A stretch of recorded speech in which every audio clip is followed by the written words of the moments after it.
Oh, Akbar.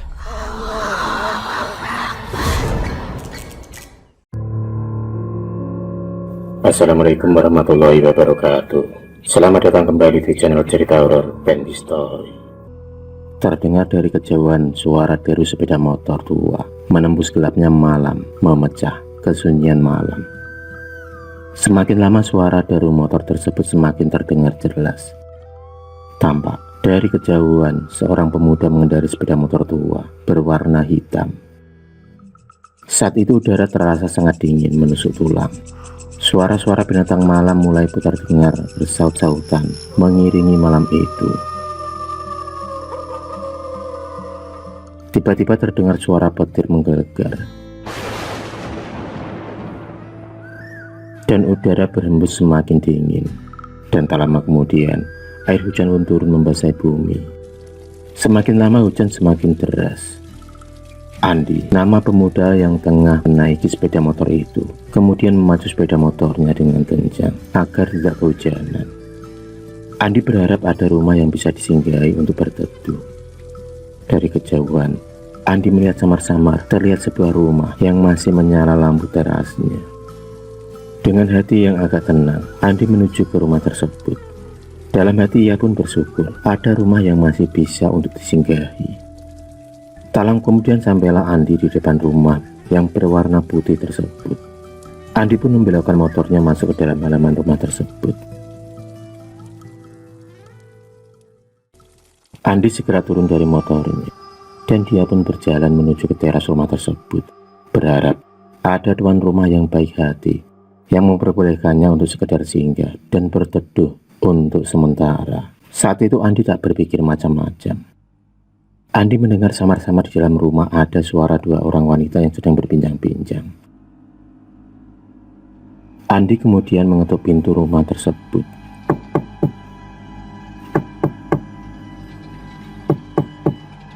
Permisi.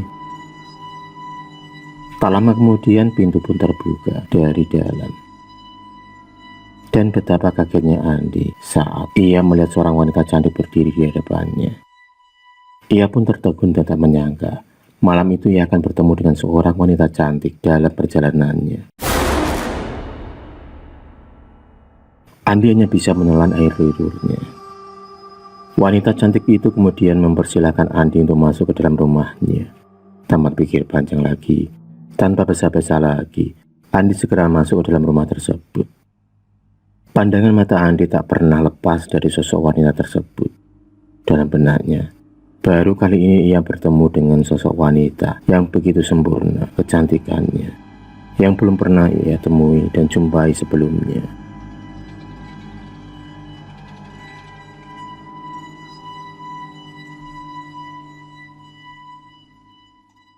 Wanita cantik itu mempersilahkan Andi untuk duduk santai di kursi ruang tamu. Sambil tersenyum, ia pun berjalan menuju ke belakang. Tak lama kemudian wanita tersebut pun kembali dengan membawa secangkir kopi hitam dan sepiring ubi rebus. Bau kopi yang sangat begitu menggoda terasa menusuk hidung Andi. Aroma kopi yang sudah pasti nikmat, apalagi yang membuat seorang wanita cantik yang tengah ada di hadapannya malam itu. Andi pun mengutarakan maksudnya yang hanya ingin singgah untuk menumpang berteduh dari guyuran hujan. Wanita tersebut hanya tersenyum dan memberikan tanda bahwa ia memperbolehkannya. Dengan secangkir kopi di tangan dan seorang wanita cantik di hadapannya membuat pikiran Andi kemana-mana. Mulailah pikiran-pikiran kotor mengisi otaknya. Tiba-tiba Andi ingin buang air kecil dan ia pun meminta wanita tersebut mengantarkannya untuk ke kamar mandi. Wanita cantik tersebut kemudian menunjukkan arah kamar mandi. Andi segera bergegas berjalan menuju ke kamar mandi, sedangkan wanita tersebut berjalan menuju ke sebuah kamar di dekat ruang tengah. Ia pun masuk ke dalam kamar tersebut. Tapi aneh, ia masuk tanpa membuka pintu kamar tersebut alias menembus daun pintu kamar tersebut.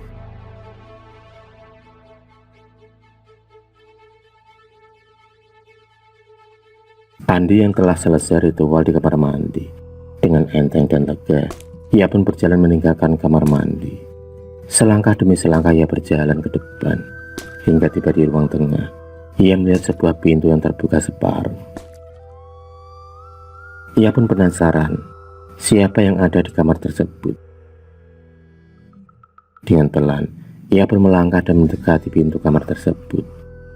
Alangkah terkejutnya Andi dan tak menyangka ia melihat wanita pemilik rumah tersebut tengah bersandar di atas ranjang yang berspray putih dengan memakai baju tidur yang sangat tipis hingga lekuk tubuhnya jelas terlihat sangat menggoda.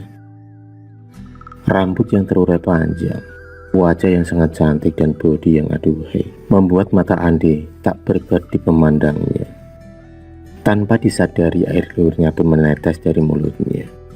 Dengan perasaan yang masih tak percaya, Andi pun terbengong sesaat. Dia pun tak bisa berkata apa-apa. Tiba-tiba saja wanita cantik tersebut melambaikan tangannya, memberikan isyarat kepada Andi agar Andi segera masuk ke dalam kamarnya. Sebuah ajakan dan penawaran yang sulit untuk ditolak.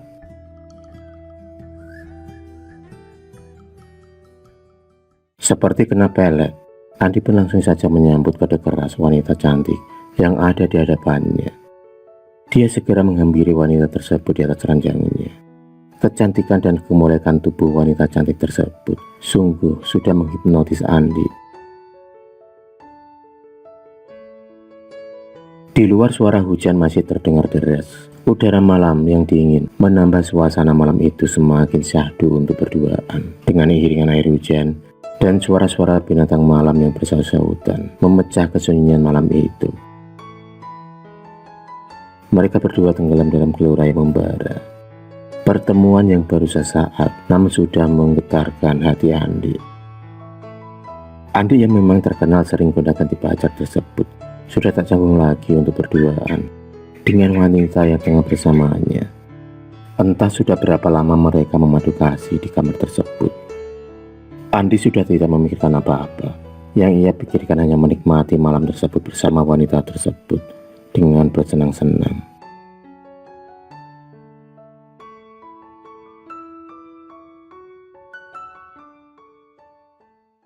Sekitar jam 12 malam, akhirnya Andi tertidur pulas. Dan dia pun bermimpi bersama dengan wanita cantik pemilik rumah tersebut. Dalam mimpinya, wanita tersebut mengajak Andi berjalan, menyusuri jalan yang sangat gelap dan penuh kabut, hingga sulit baginya untuk melihat apa yang ada di depannya. Yang tampak hanyalah kabut hitam pekat yang gelap. Tiba-tiba Andi tersentak terbangun dari mimpinya, saat seolah ia merasakan ada jemari berkuku tajam menempel di lehernya, serta bau amis darah dan bau busuk bangkai yang menyengat menusuk hidungnya. Saat membuka mata itulah Andi sangat kaget karena tepat di sampingnya, di hadapannya, tergeliat sosok tubuh mayat yang sudah membusuk penuh belatung. Seketika itu juga Andi meloncat dan meninggalkan kamar tersebut. Dia pun berlari sekencang-kencangnya tanpa menoleh ke arah belakang lagi. Tubuh Andi gemetaran penuh keringat, dan dia pun membawa pakaian seadanya menuju ke arah motornya untuk bergegas pergi meninggalkan rumah horor tersebut. Sungguh, dia tak menyangka akan bertemu dengan hantu malam itu. Dan ternyata wanita tersebut sebenarnya adalah jelmaan dari hantu.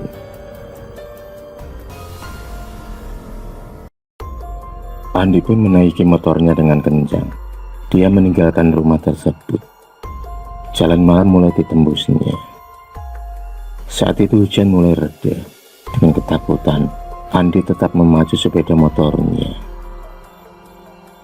Beberapa saat kemudian sampailah Andi di sebuah warung kopi di pinggir jalan, dan berhentilah dia untuk melepas rasa takut dan hausnya. Tampak di dalam warung tersebut beberapa orang warga yang masih ngopi di dalam warung. Andi pun kemudian memesan kopi hitam. Beberapa warga yang tengah ngopi melihat Andi agak kaget. "Mas, sampean dari mana? Kok malam-malam gini gak pakai baju? Ketakutan lagi," ucap Mang Dadang. "Iya Kang, tadi aku habis ketemu hantu Kang. di rumah putih di pinggir desa, ucap Andi. Mang Dadang yang mendengar jawaban dari Andi sempat kaget. Mang Dadang tahu betul sekali seluk-beluk dari cerita tentang rumah putih di pinggir desa yang sudah terkenal di kalangan para penduduk dari dulu hingga sekarang.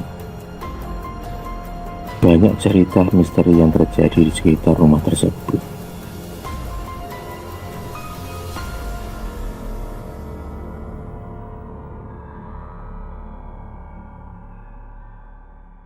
Oh, pantas kamu terlihat ketakutan, ucap Mang Dadang. Andi pun kaget dan ia balik bertanya penasaran kepada Mang Dadang atas jawaban dari Mang Dadang. Karena sepertinya Mang Dadang tahu betul dengan rumah putih di pinggir desa. Andi kemudian bertanya kepada Mang Dadang tentang rumah putih yang baru saja ia singgahi. Mang Dadang kemudian menceritakan, sudah banyak orang yang pernah dihantui dan diganggu oleh hantu-hantu penghuni rumah tersebut. Rata-rata mereka menjelma menjadi seorang wanita cantik yang seksi dan selalu menggoda para pengguna jalan yang lewat di depan rumah putih tersebut.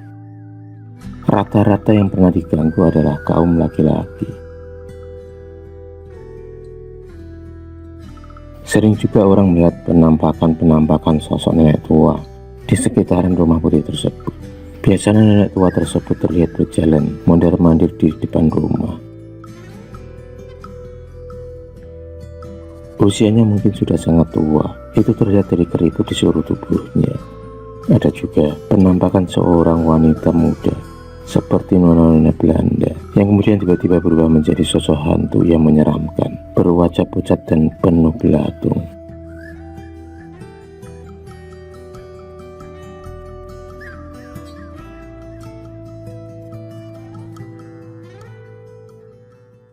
Mang Dadang kemudian menceritakan kisah tragedi yang sebenarnya yang terjadi di rumah putih tersebut. Hingga sampai sekarang, rumah tersebut disebut dengan rumah hantu. Cerita berawal dari seorang juragan perkebunan teh yang kaya raya yang ingin membangun rumah di pinggir desa. Rumah tersebut dibangun hanya untuk tempat singgahan saat liburan kerja.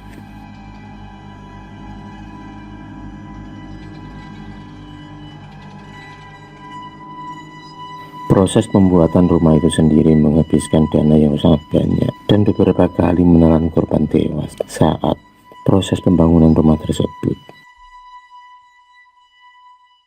Beberapa korban meninggal dengan tragis dan salah satunya adalah seorang nenek dan seorang pembantu wanita yang meninggal akibat tertimpa tembok bangunan yang tiba-tiba rubuh.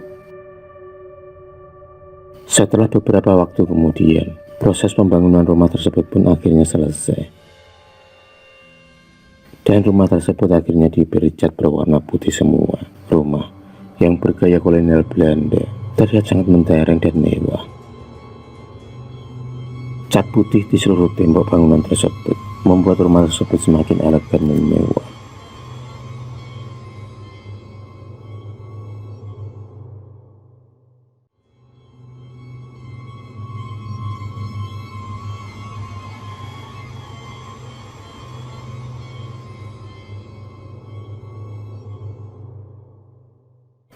Juragan teh pemilik rumah tersebut bernama Pak Eko. Umurnya sekitar setengah baya, masih muda dan belum terlihat tua. Pak Eko memiliki anak perempuan yang sangat cantik. Sinta adalah nama dari anak Pak Eko yang baru berumur sekitar 19 tahun. Rumah putih tersebut hanya dibuat persinggahan, liburan bersama keluarga.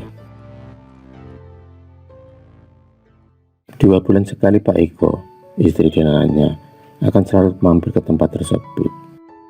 Mereka menikmati liburan dengan santai beberapa hari, dan setelah itu mereka akan kembali pulang ke rumah mereka.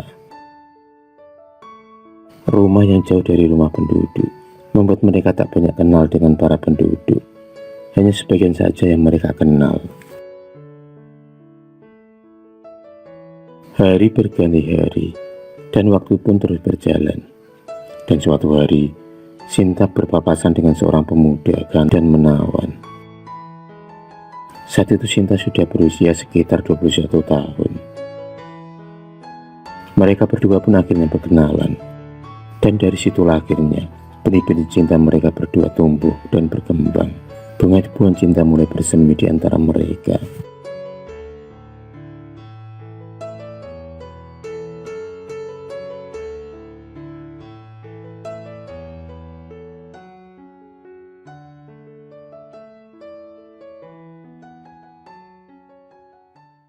Setiap kali Sinta tinggal di rumah putih tersebut, di saat itu juga mereka berdua bertemu secara diam-diam tanpa sepengetahuan dari ayahnya.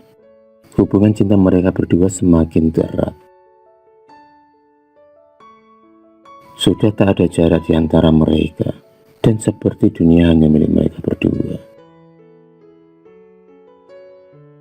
Terakhir suatu hari, Sinta tetap menginap di rumah putih tersebut. Ayah dan ibunya telah kembali pulang. Itu semua Sinta lakukan karena ada maksud tertentu.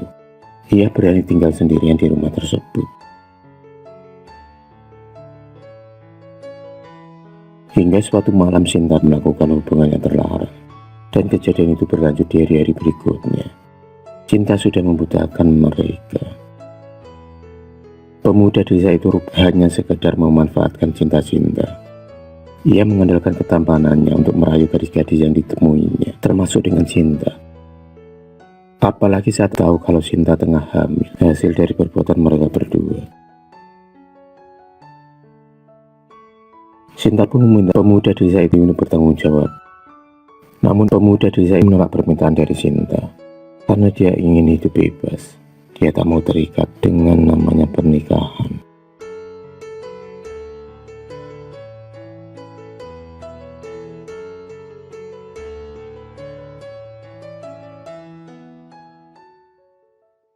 Sinta yang tengah hamil kini bingung.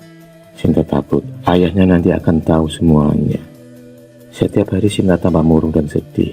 Kini beban pikiran pun bertumbuk memenuhi isi otaknya. Antara sedih dan kecewa berkecamuk bercampur menjadi satu. Suatu malam, tragedi mengerikan itu pun terjadi. Sinta ditemukan meninggal gantung diri.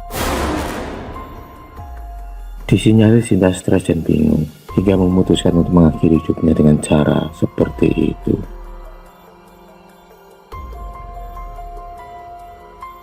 Penduduk desa dibuat gempar dengan kejadian malam itu. Sejak saat itulah rumah putih itu pun menjadi angker dan horor. Sebab setelah itu Pak Eko, juragan tadi dan keluarganya tak pernah lagi berkunjung ke rumah tersebut. Rumah tersebut dibiarkan terbengkalai begitu saja. Mereka sekeluarga trauma dengan kejadian yang menimpa anaknya. Hingga sekarang rumah tersebut dihuni oleh beberapa makhluk astral yang suka menggoda dan mengganggu orang-orang yang lewat di depan rumah tersebut.